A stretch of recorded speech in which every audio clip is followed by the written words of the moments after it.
Let's check in now with Chief Meteorologist Alana Brophy. Alana, we heard it from the volunteers. They have to be ready at any time, and this week is that time for them. Definitely so, especially with our fire danger climbing. We've got extreme heat, but of course in Texas, as that storm re-strengthened with the warm waters of the Gulf, we've got a lot going on in the weather world. Live view from St. George, where they're currently sitting at 108.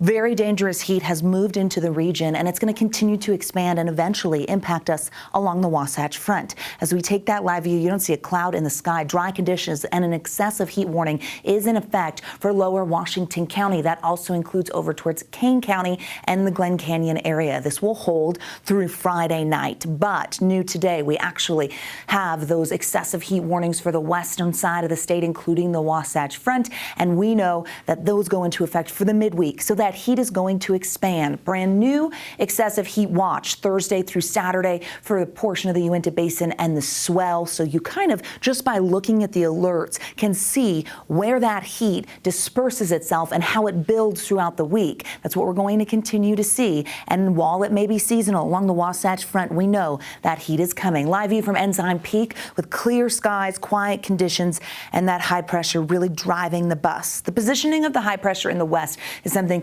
that really dictates who's seeing the heat when. So you can see over central California and pushing a little closer to the Beehive State today and in the last few hours. We still have a northerly flow in place, and that's moderating our temperatures along the Wasatch Front. 90s out there, 93 in Salt Lake. We've got 80s on the backside of the Wasatch, 92 in Moab. But then you jump down south and you see those triple digits at Lake Powell, and we've climbed to 108 in just the last half hour in the lower Washington County area. We've got 90s turning into 80s and eventually 70s along the Wasatch Front. Overnight lows will play a big part in this. We don't get much recovery time, and that adds to heat stress. 80 degrees by 10 p.m., still pretty mild. So as we continue to build on that with several high heat days back to back, we don't get much of a break overnight. You notice how the Wasatch Front soars above 100 with those triple digits and above 110 in St. George. So this is a week where we have to be extremely careful when it comes to the heat and limit our time outdoors and make sure that you're getting the proper cooling. You've got to check on those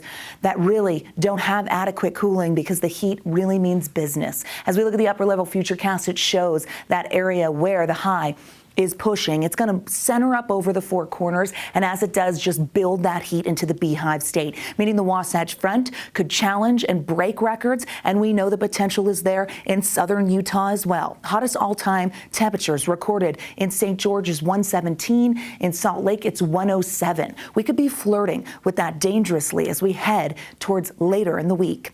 Now, we do see an uptick in winds for our Tuesday. As a result, a red flag warning has been issued for a portion of south central Utah that extends to the Cedar City area. Unfortunately, we do have fires burning in this spot. Dry conditions, wind gusts up to 30 miles per hour. That's going to make it hard for fire crews. And on top of that, we have this extreme heat. This will hold on until 9 p.m., but that red flag warning going into effect at noon. We don't need any additional fire starts. We've got to be extremely careful as we get through this week. Futurecast shows that we stay very, very quiet because this high pressure acts as a storm block. So precipitation really not dominant here, and we're not going to see it for several days. Maybe a few clouds. We'll see. 100 for tomorrow in Salt Lake. Could stop at 99, but while the heat may take its time, it's coming, folks. 90s and triple digits on the eastern side of the state. Hazy conditions where we have wildfire smoke, and that's going to be south central and southwest Utah. As we look at those temperatures, they really spike, especially as we head towards Thursday. That's the peak heating for St. George, but it's a little different along the Wasatch Front. We're going to see those numbers climbing. Friday and into Saturday look like the hottest here in northern Utah. Now, I go 107. I recognize that that's high, but if you look at those overnight lows, the potential to be in that arena is there. I feel like forewarning people early is so important, especially as we get towards the midweek. Dangerous heat is arriving. Stay inside if you can. Yeah. That's always a good choice. What a great idea. Oh.